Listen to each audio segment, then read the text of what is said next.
Sungguh kami patut berterima kasih pada Bapa di surga, Tuhan Yesus Kristus. Tiada kata yang manis selain ucapan syukur pada Bapa di surga. Engkau baik dan terlalu baik, dan kami boleh bangun dengan tubuh yang sehat, dan Kau sediakan panjang umur buat kami, dan Kau berikan kami waktu untuk duduk di kaki-Mu, untuk duduk kaki-Mu, untuk menaikkan mesbah keluarga, mesbah pribadi, dalam pujian penyembahan dan renungan firman. Pakai hamba-Mu, pakai juga kami sebagai anak. Roh Kudus urapi kami, urapi hamba-Mu, dan langsung berdoa. Amin. Shalom, selamat pagi, selamat bertemu dalam kasih Tuhan Yesus Kristus.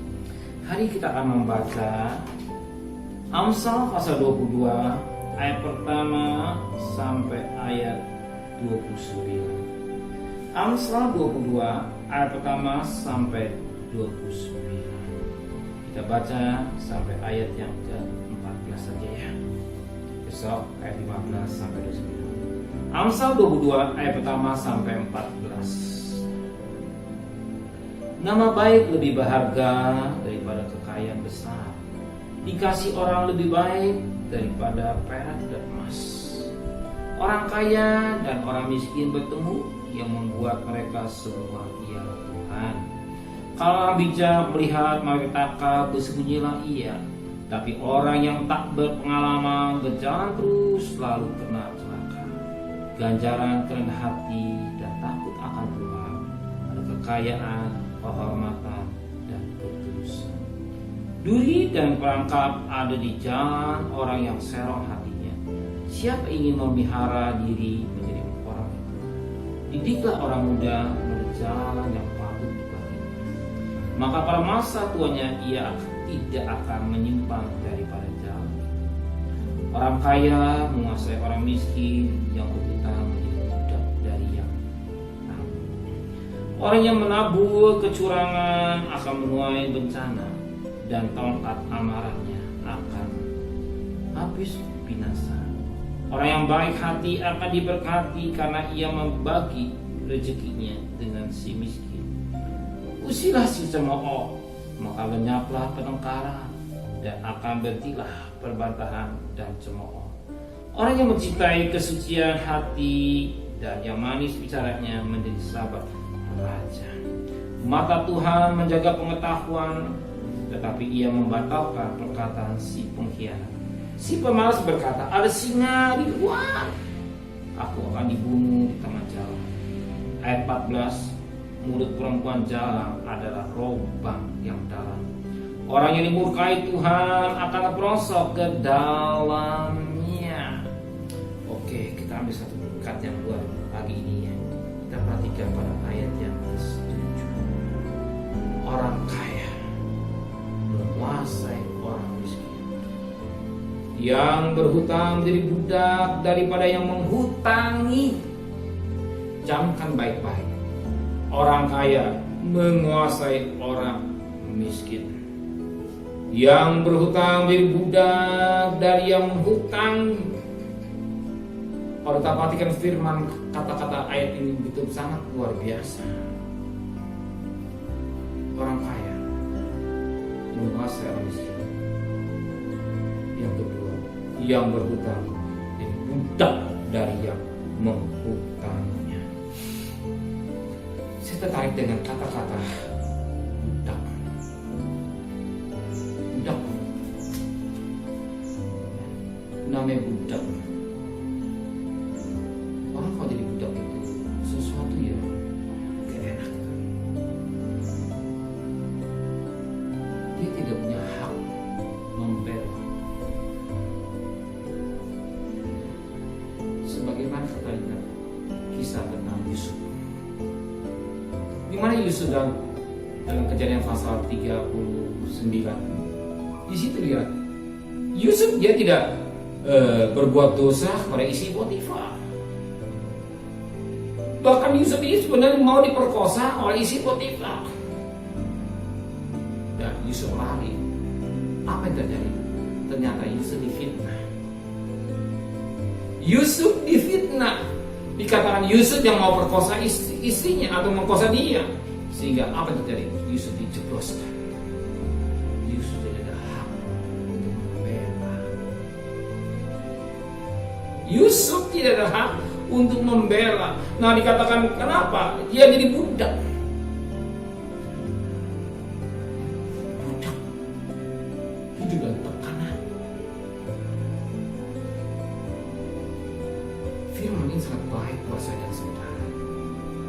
Saya percaya seorang nggak mau jadi budak, tapi satu ketika bisa menjadi budak. Kenapa? Karena kita kurang cerdik, karena kita kurang bijaksana.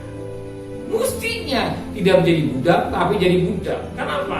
Karena tidak bijaksana. Kenapa bijaksana? Menurut keinginan hawa nafsunya.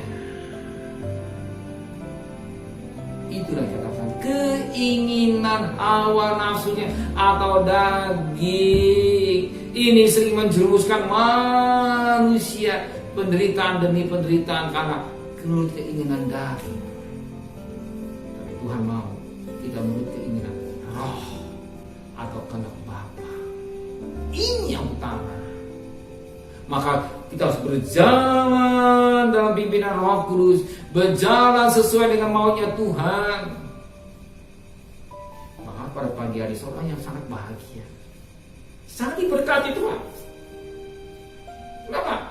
Saudara bisa datang pagi-pagi ini, duduk di kaki Tuhan, mendengar renungan firman Tuhan, menyembah, menyiapkan waktu di kaki Tuhan untuk menaikkan pujian, renungan firman, menaikkan doa, utamakan Tuhan segala-galanya, sehingga kita jadi orang yang cerdik, cerdas, tidak sembrono.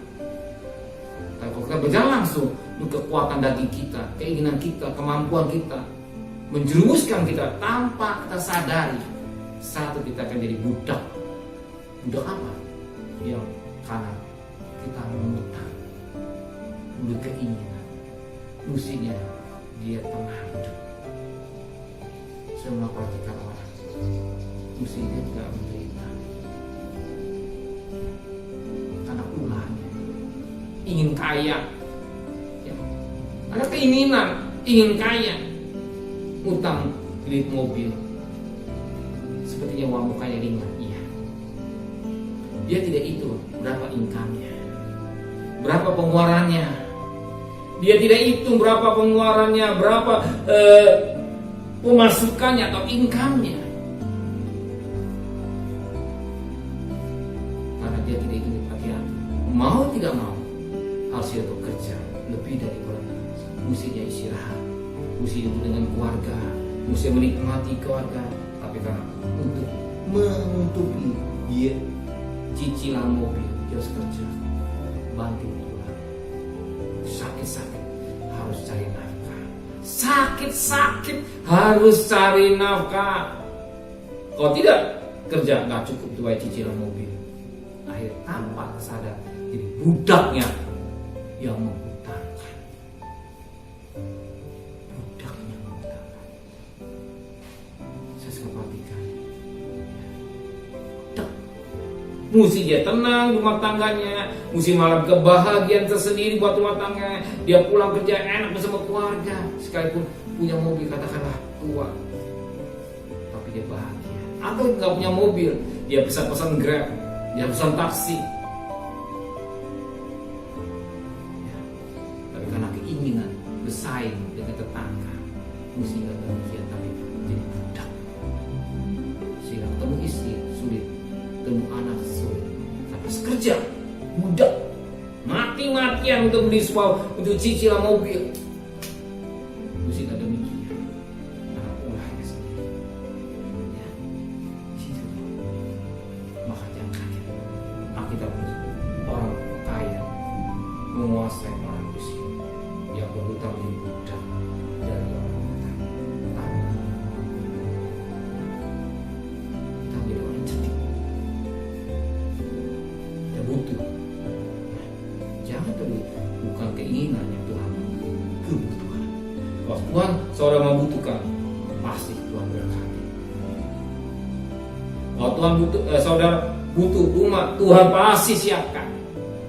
Tapi kalau Tuhan tidak siapkan, bukan kenapa disiapkan, karena Tuhan butuh. Kalau sudah kebutuhan, dia Tuhan siapkan. Cara Tuhan memberkati.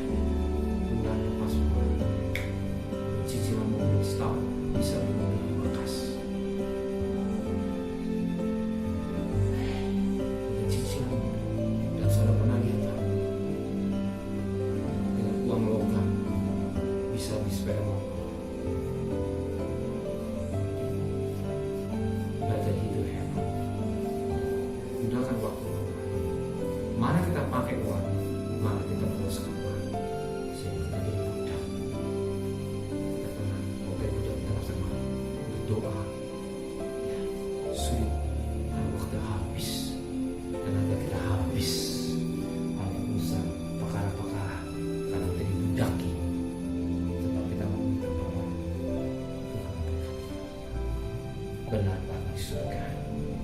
Firman mendidik kami, jangan kami jadi budak karena hidup kami sendiri, tapi kami jadi orang yang cerdas, orang yang bijaksana, mengerti apa yang Tuhan mau. Bukan keinginan yang kami kerjakan, tapi kebutuhan kami. Engkau tahu kebutuhan kami, bukan keinginan. Oh, sudah tiba waktunya, apa yang Tuhan berikan kami indah pada waktunya. Biar pagi hari ini firman mendidik kami, bahwa kami berada sebagaimana ada, dan kami harus bekerja berdasarkan. Engkau tahu kebutuhan kami, cukupkan segala kebutuhan kami, siang atau sore, dan kami bisa pulang bersama keluarga kami dan keluarga kami, keluarganya diberkati. Jangan semua tangga kami pas terbaru adalah rumah tangga yang suci. Dan tidur besok pagi kami ada Tuhan kembali. Terima kasih Bapa di surga, berkati Bapak Presiden, Wakil Presiden, para Menteri, Gubernur, Wali Kota, Bupati, Camat, Lurah, RW, RT, medis, relawan, TNI, Polri, dan mereka-mereka yang bekerja di depan. Berikan tenaga ekstra dari surga dan memerangi virus corona. Kami percaya murah Tuhan tetap berlaku buat bangsa kami Indonesia. Biar yang sembuh semakin banyak, tapi yang sakit semakin sedikit. Bahkan vaksinnya Eko disiapkan tepat waktunya. Kami percaya ada kemurahan Tuhan yang Kau berikan buat bangsa kami Indonesia. Terima kasih Bapa di surga. Kami mohon kami turunkan berkat. Kiranya berkat dari Allah Bapa, cinta kasih sayang dari Tuhan Yesus Kristus, dan berkat Roh Kudus dengan sedarah hari ini sampai malam. Tuhan siapa yang cinta Dia, katakan